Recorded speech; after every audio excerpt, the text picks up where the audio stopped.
All right, we are back again on the Fantasy Football Podcast. It has been a wild season to date. We're heading into Week 14 with the just about every single payout and title still up for grabs. There's a few things that we know right now, but there's a whole lot more that we don't. So I guess first I kind of wanted to start and get some historical precedent for the parity that we're all experiencing right now. The Denenberg division is going to be decided by at most 3 games, and realistically less than that.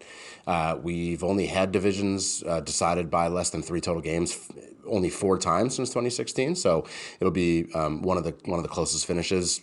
In those 4 times, it's never been this close between 3 teams. It's always been between 2. So really, with me, Schaefer, and Kraus not playing each other, and also with Dan and Ariel not playing each other, it's very possible that both division titles are going to be decided by total points and not wins, because the total points will end up being the tiebreak. This has actually only happened twice in league history. Once between Denenberg and Oaks in 2016, and then Billy and Ben way back in 2012. The overall best record in the league was decided by total points in 2010 when I took the crown over Rifkin and Kraus, but we were all at 9 wins. That's before we moved to divisions, and it's ancient history. So it's kind of hard to tell this from the way that our league history displays on the website, but I have to believe that this is the latest point in any season that we've ever gotten to without a clear picture of who the division winners, total point winners, and Clown Bowl participants are going to be. So with that in mind, here's essentially what is decided, who the playoff teams are going to be. So let me get into this a little bit. Basically, our top 4 seeds get determined by the best records in each of the 2 divisions. So it's the first place by record and second place by record in each division are your top 4. Ariel and Dan have mathematically clinched those 2 spots as the top 2 records in the Billy division, with 10 games separating them from third place. And then the top 2 records, while they're not as clear in the Denenberg division, with myself, Kraus, and Schaefer all being tied at 23, and actually all within 17 points of each other. What's clear there is that Denenberg is in 4th, but he only has 19 wins. So we know that the 2 best records in the division will definitely come from that group of 3.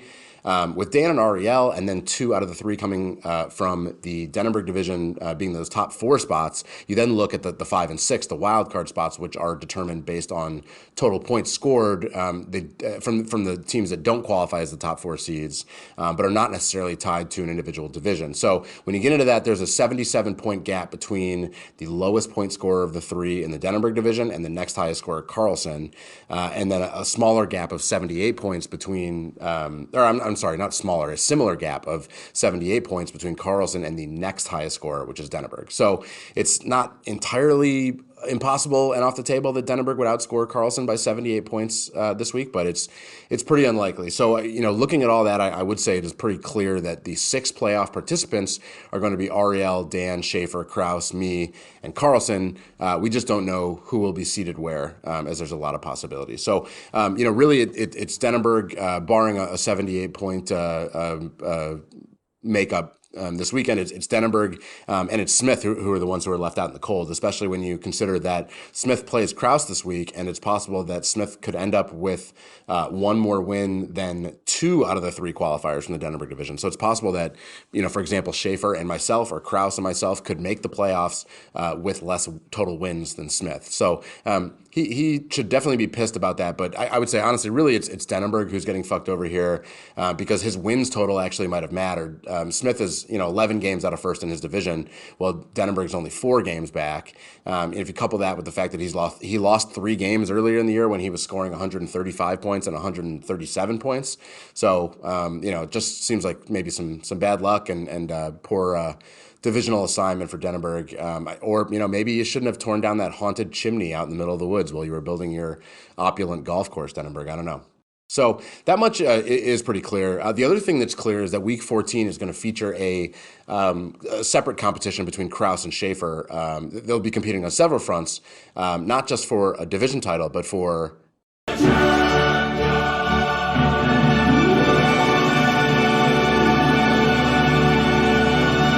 Kraus and Schaefer will compete in a head-to-head final for the CA Champions League that Oaks is supposed to be in charge of, but I end up doing everything for. It's a side competition, but you'd imagine that the winner of this, which is based on total points, is probably also going to end up besting the other one for the division lead. So it's just an additional wrinkle to their their competition this weekend. What's also going on with the Champions League is qualifying for next year. It's actually just about settled. Basically is settled. I was a little confused at first because it looks like we sort of never really formally decided whether it is the top 8 teams in points or record that qualify, although I think it ends up generally being the same 8 teams no matter what.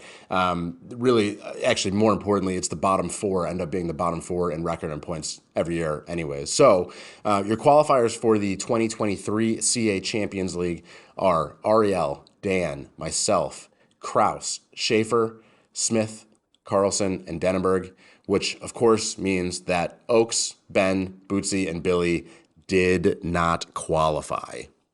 With coworkers Dan's strong season and his qualification for the 2023 CA Champions League, Bootsy unfortunately has the ignominious honor of being the only league member never to participate in the Champions League after 3 years of did not qualify finishes. So better luck in 2024, Bootsy. Maybe you can be the Morocco of next year's championship. Now that we have talked on some of the big picture stuff like playoffs and divisions, let's look at what else is at stake. Cold hard cash, right? There's $3,000 that's going to be decided this weekend, which, as I mentioned earlier, has got to be the biggest chunk of change that's ever been decided based on one week's results. So going sort of payout by payout, starting with division winners. So the biggest competition of the weekend for myself, obviously, but I think just from a competitive standpoint is the fight for the Denenberg division crown. It's definitely the most exciting, closest division race in CA history. Right now, Kraus, Schaefer, and myself are all tied at 23 wins. So none of us play each other. It's certainly possible that all teams are going to finish at 26, 25, 24, even 23 wins all tied. So the wins are going to be interesting. Total points from there is the next tiebreaker. Schaefer currently leads the pack with a total of 1,593 points. Kraus narrowly trails with 1,588 points, so only 5 points back. And then I'm third with 1,575 points. So that means basically there's just a gap of 18 total points that's going to decide the $350 and the bye for the division winner. So as I mentioned, none of us play each other, but we do have some common opponents this coming weekend. I play Billy, Bootsy, and Dan. Kraus probably has the hardest schedule with Ariel, Carlson, and Smith, and then Schaefer plays Ariel, Billy, and Dan. So, essentially to summarize, Schaefer and I both play Billy and Dan, and then Schaefer and Kraus both play Ariel. So really the 4 matchups that are most likely going to decide both divisions this weekend are me versus Dan, Schaefer v. Dan, Schaefer v. Ariel, and Kraus v. Ariel. So it's kind of interesting the way our format breaks out. It's honestly, it's better just to look at an individual team's performance as opposed to the competition because of the crossover and the carryover between opponents and schedules. So, really the as if that wasn't enough to make things difficult, Week 14 still has bye weeks in the NFL. So each of our teams is going to be affected to varying degrees. I'm probably hit up worst of all as I'm left without my number 2 and number 3 running backs, David Montgomery and the recently dominant Brian Robinson. He of the big hats are they're both on bye, which means I'm most likely going to end up starting Jerick McKinnon in a crucial matchup, which is not a position I wanted to find myself. Schaefer is missing Aaron Jones, who's a big piece for him, and then Jahan Dotson, who may or may not have started anyways. And then Kraus actually is missing Jonathan Taylor and Aaron Rodgers, which are big pieces for him, and Chase Claypool as well. So fortunately the injuries aren't going to be affecting us. No one's really missing anyone, but we are missing people due to the NFL schedule. So speaking of the NFL schedules, the schedule this week is going to make things more interesting as well, as we all have really important pieces that are playing at staggered times. So we get kind of right into it. On Thursday night, Schaefer is going to have Josh Jacobs, who's been his best player, Tyler Higbee going as well. I'm going to have Devontae Adams, who's been transcendent for me the last few weeks, potentially Van Jefferson, depending on how I want to position my flex spots. Kraus is going to have a front row seat to the division race getting started. He doesn't have anyone on Thursday, so he could be potentially overjoyed with an ugly, low-scoring game, or he could be dismally starting the weekend in a huge hole, depending on the game goes. From there's a handful of players in the noon and 3 p.m. time slots. Obviously, I'll be watching the Bengals and Browns game closely with Joe Burrow and Nick Chubb playing in that one. The Cowboys' performance against the Texans, which is shaping up, obviously, to be another big blowout. The Cowboys are crazy. That performance is going to factor in immensely because Kraus has Dak and Schaefer has Tony Pollard and CeeDee Lamb. And then the night game should be pivotal as well, and actually might be the place where this gets decided because the Chargers play the Dolphins. Kraus has Jalen Waddle. I'll have Gerald Everett, and then Schaefer's going to be praying for the under. And then realistically, things honestly probably will come down to Monday night because Kraus and I will be done for the week, and you would assume or hope that we have a lead. But Schaefer has Kyler Murray and Hollywood Brown playing against the Patriots. The Patriots have been pretty miserable and in fact terrible in prime time. So you got to love when the worst real life games always have the most fantasy implications. I'm reminded of Texans Ravens Monday Night Football like 10 years ago. I think I was fighting Denenberg to win the division, and that was the Vikings. Bills game had gotten relocated to Detroit or something. The Vikings Giants, I don't know. But either way, this is going to be a terrible game in real life. Cardinals Patriots, but it's probably going to end up deciding the Denenberg division. It's too close to call. You can't really say who has the advantage. I expect the division winner to be tied for wins and then really kind of claim the title based on the total points that are generated this weekend. So good luck to all, specifically me. All right, the other division payout, the Billy division.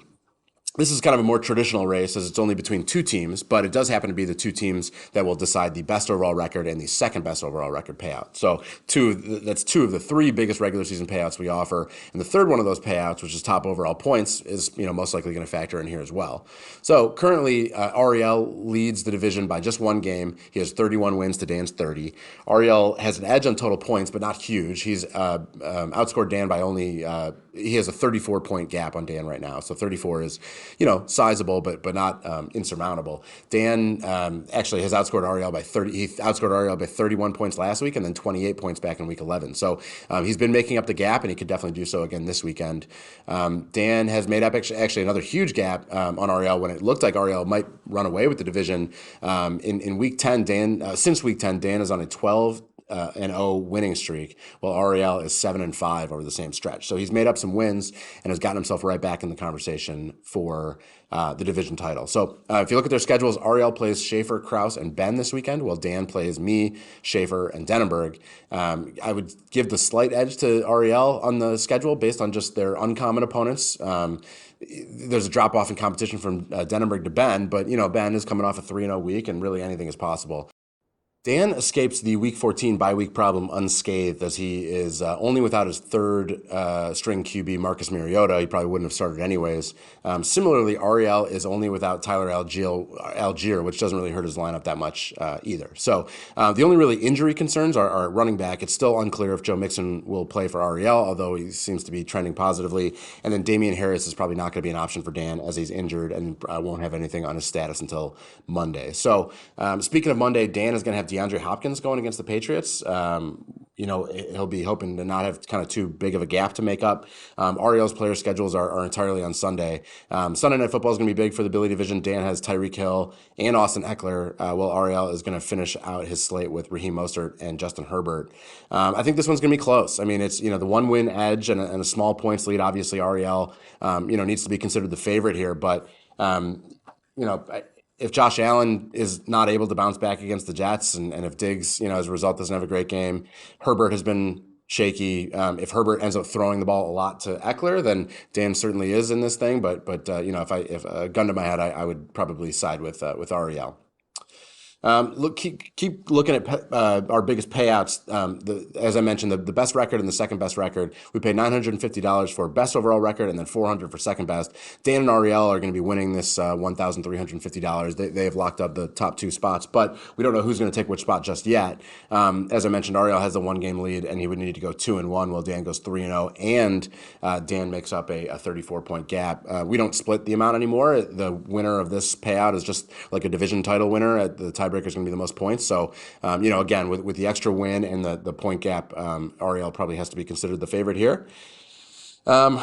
Beyond best record, we also do a large payout for top regular season points. This is kind of inextricably linked with the Billy division as well, as Ariel and Dan are the top 2 points leaders. But this is a little bit more open. It's definitely possible that one of the D-Brig division contenders can sneak away with the top points. So let's go through the top point standings right now. I'll start starting at the top. Ariel has 1,628. And then rather than listing each person's point totals, I'll just tell you how far back everyone is.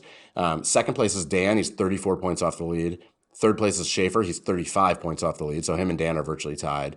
And then Kraus is right behind at 40 points off the lead. And then I currently am in fifth with 53 points back from Ariel. So really, the only improbable outcome would be me catching Ariel for the number one spot. 53 points is a lot to make up. I mean, I did outscore Ariel by 70 points last week and 32 points the week before that. So nothing is really impossible. But, I think realistically, I'm probably out of the running for the number one spot.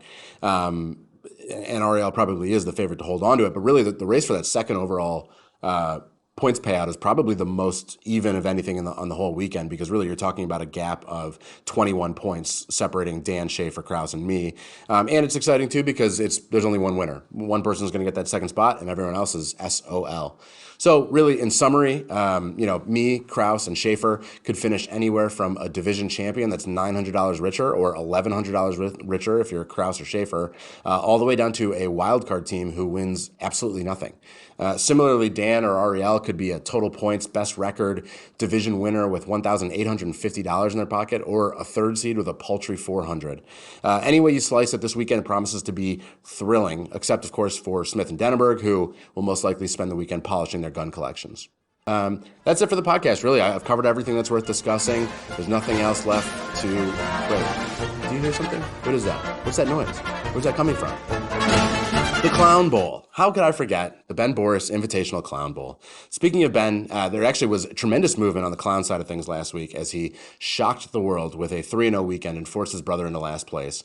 Right now, Ben and Oaks are both tied at 11 wins, and Billy trails with just 9. Total points doesn't matter here, which was I was glad to read this and refresh my memory on it.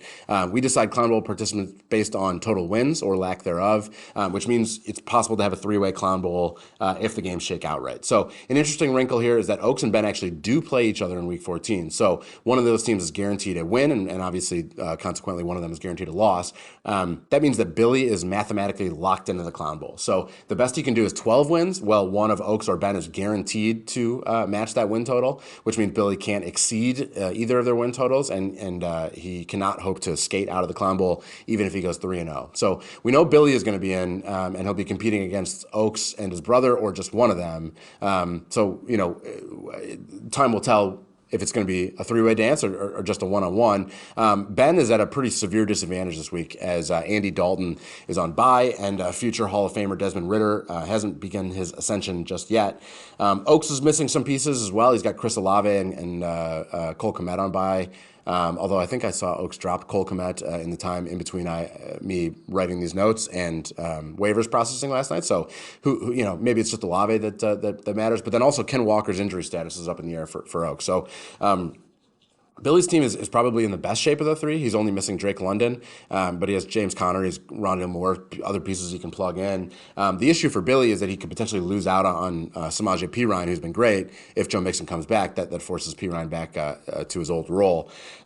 Schedule-wise, Oaks plays Smith and Carlson and has the big matchup with Ben. Ben plays Carlson and Ariel in addition to Oaks, and then Billy plays Bootsy, myself, and Schaefer. Unfortunately, the only scenario where we get a 3-way Clown Bowl is if Billy goes 3-0, and then Ben and Oaks each go 1-2, meaning one would have to beat the other, and then the losing party in that matchup would need to pick up a win against one of Smith or Carlson or Ariel. So ultimately, it's not very likely. I think that we are going to end up having a 1v1 Clown Bowl with Billy taking on the loser of the Ben Oaks matchup. I think Ben's quarterback issues is probably going to be his undoing, and we're going to be treated to a Ben versus Billy Clown Bowl in Week 18 with a probably a small handicap factoring in. So that's it for the season. Let's open up the old mailbag before we wrap this thing up. This one comes from longtime listener Andrew Smith. He says, you called the Bowl Confidence Pool your favorite fantasy competition of the year. What else is on your list, best to worst? Also, I assume one of your guests would have brought this up naturally in conversation, but was Hitler right? Did we rush to judgment? From Smith. So great question. Before I answer it, let's hear a word from an advertiser. Today's CA podcast is brought to you by Elon Zinkow's College Football Bowl Pick'em League, the single most fun fantasy competition I do every year. Enter today and enjoy. Smith, you weren't wearing a GIMP face mask covering while asking that question, so I'm going to ignore that second part. Elon's Bowl Pick'em, honestly, it really is my favorite. I love watching the Popeyes Bahamas Bowl on a Tuesday afternoon and having something to cheer for. Honestly, this sounds dumb, but it really is just as simple as the format that ESPN has. They basically give you like a I forget the name of the type of graph or type of chart, but it's like you get all the games in a row, and you see the little logos of the schools that you've picked, and then as you get points, your team goes up and down the y-axis, and it's a fun way of tracking, and it's a fun way of watching these meaningless bowl games. Beyond that, obviously, love Cool Anonymous League. How can you argue with that, especially with all the parity this year? I am in a DraftKings league, which I think I've shared with this group, where basically you do a DraftKings competition every week, and then you assign points for top finish. So you pick a new lineup every week. If you finish first, you get 50 points. If you finish second, you get 20 points. Third is 15. So you get points, and then you track those point totals over the year. So it's basically a competition of 18 individual DraftKings pools, which is really fun. You're never really out of it. You can always make a comeback. I have actually also had fun with fantasy reality TV show competitions over the years. Michelle and I had done a longstanding fantasy bachelor league where we drafted girls as they showed up out of the limo based essentially on their physical appearance, which was a lot of fun. This past year, I organized a fantasy league for the survival show Alone on the History Channel with Horvey and Schuster. We each picked 3 contestants based on their profile pics on the website. It was winner take all, just whoever holds on to win the thing. My contestants were actually the first 3 eliminated, which would have been embarrassing if there were any strategy involved at all. So I firmly believe that you can make a fantasy football league out of just about anything, but it's probably best to stick to football, and that's ultimately why all of you should join Elon's college football pick'em pool. Next question. No matter what happens with the standings, I believe Ben should be the co-clown, something of a Lifetime Achievement Award, like they do at the Oscars. Marlon Brando, Dustin Hoffman, Ben Boris. He deserves to be mentioned with the legends. And yes, I realize this is not a question. From Oaks. So thanks, Andy. Your input, it's always valuable, always salient, always makes total sense and well written. I do think that there's probably something to be said for Ben and recognizing his career achievements as it regards to the Clown Bowl. He beat Denenberg in last year's Clown Bowl to escape clown duties. He avoided the 2019 Clown Showdown by just 1 win. He beat Dan in the 2017 Clown Bowl, meaning he's 2-0 in Clown Bowls, and then he narrowly beat Deutsch in the 2015 Clown Bowl. Although, I don't know how you really view that one. I forget if we even had Deutsch set a lineup. But so Ben, he's 3-0 in Clown Bowls, and the other narrow miss is, really, it's a great escape. He could potentially be adding a second one to his resume this year, meaning he basically dodged clown duties 5 times when he was probably the odds-on favorite. So I would say if he deserves a Lifetime Achievement Award for anything, it's his incredible ability to be awful while still not finishing in dead last. I think that there's a special skill for being second to last with that much regularity. I wouldn't call it a Lifetime Achievement Award or put him up there with Brando or Hoffman. I'd say, really, I'd call it, he wins the penultimate award. He should be remembered amongst such luminaries as La La Land from the 2017 Oscars, that guy, whoever it is that finished ahead of that guy, Derek Redmond, at the 1992 Olympics. You remember that dude who was crying and getting helped around by his father? I mean, someone finished ahead of him. I would say also, Ben should be remembered amongst all the other bum teams in the English Premiership who celebrate finishing in 17th and avoiding relegation, like West Brom or Brighton or whoever it is. So congrats, Ben. You win the penultimate award, and you are the Wigan Athletic of Coulterphobics Anonymous. Last question, and this actually comes from the man himself. Ben asks, have you heard the one about Brett Siegel, Brandwein, and Plotzker going to a Blackhawks Canadiens game? It really happened last week. Describe 1 or 2 conversations that they likely had, and who do you think walked away feeling best about themselves? From Ben. Well, it's a shocking development, Ben. I appreciate you sharing it with me. Could the 3 of them have been getting together to plot a rival fantasy league that could put us out of business? No. Most likely they got together to drink a full bottle of Crown Royal Green Apple and skeeve out high school girls that were unfortunate enough to sit near them. I'm proud of Brandwein for opening up and sharing his Montreal Canadiens fandom with the outside world. Oaks and I and our roommates senior year of college would always ask Brandwein if we could watch the Canadiens game with him in his room. He had a private satellite TV package that he paid for separately, but he wouldn't let us in. He would lock the door, and this is really a big step for him to kind of open up. So I don't know. As for what the conversations were, what they talked about, I don't know. How to underdress for a wedding, how to fix sliding doors that you've knocked off the track, how to convince a stripper that you're just weird, you don't actually have rabies. What's the worst possible way you can react to someone after you've already ruined their bar Jenga game? How did Maz Kanata end up with Luke's lightsaber on Takodana after we clearly saw it fall down that huge chasm in Empire Strikes Back? I don't know, maybe what Mystery from the Pickup Artist is up to these days. There's really no way to be sure. So either way, I'm sure it was a thrilling conversation, and I'm sad to have missed it. That's basically it. We'll wrap up this edition of the CA podcast. There's obviously a lot going on this weekend. Good luck to everybody, and we will see you in the playoffs.